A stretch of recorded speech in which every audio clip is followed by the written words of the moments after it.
జిల్లా మాది నల్లగొట్టపల్లి. నా పేరు కాలాపల్లి నరసింహలో. నేను పైపులకు డిపాజిట్ కట్టుకోవాలని కరెంటు బిల్లు కోసం తిరుగుతానా.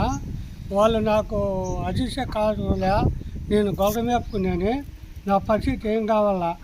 వీళ్ళు వేసిన బేగం వేసినట్టే ఉంటారు. ఎవరు ఇక్కడ మనుషులే ఉండటం లేదు. ఇంత అధ్వానం ప్రభుత్వం అయితే మేము ఎట్ట బతకల్లా?